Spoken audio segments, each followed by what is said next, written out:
തുടർ ഭരണത്തിനായി മിഷൻ 110 പ്രഖ്യാപിച്ച് മുഖ്യമന്ത്രി. പ്രത്യേക മന്ത്രിസഭാ യോഗത്തിലാണ് നിയമസഭാ തെരഞ്ഞെടുപ്പിൽ കുറഞ്ഞത് 110 സീറ്റ് നേടാനായി കർമ്മ പദ്ധതി പ്രഖ്യാപിച്ചത്. വികസന നേട്ടങ്ങൾ ജനങ്ങളിൽ എത്തിക്കണമെന്നും വിവാദങ്ങൾ വികസന പ്രചാരണങ്ങളിലൂടെ മറികടക്കണമെന്നും മുഖ്യമന്ത്രി നിർദ്ദേശിച്ചു.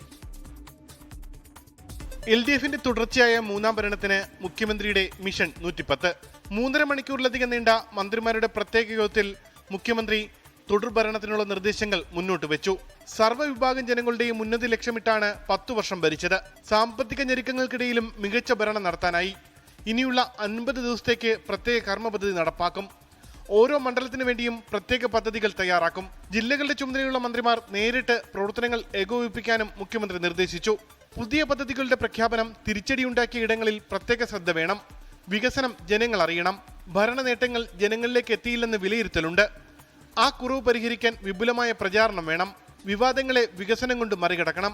BJP നിലപാടിനൊപ്പമാണ് കോൺഗ്രസ് നിലകൊണ്ടതെന്നും മുഖ്യമന്ത്രി യോഗത്തിൽ പറഞ്ഞു. 10 വർഷത്തിൽ കലാപങ്ങളില്ലാത്ത നാടായി കേരളത്തെ മാറ്റി. അതിദാരിദ്ര്യ നിർമ്മാർജ്ജനം ഉൾപ്പെടെയുള്ള പദ്ധതികൾ നടപ്പിലാക്കാനായി. വർഗീയ ശക്തികൾക്കെതിരെ കർശന നിലപാടെടുത്തെന്നും ഇത് ജനങ്ങളെ ബോധ്യപ്പെടുത്തണമെന്നും മുഖ്യമന്ത്രി പറഞ്ഞു. 24 തിരുവനന്തപുരം.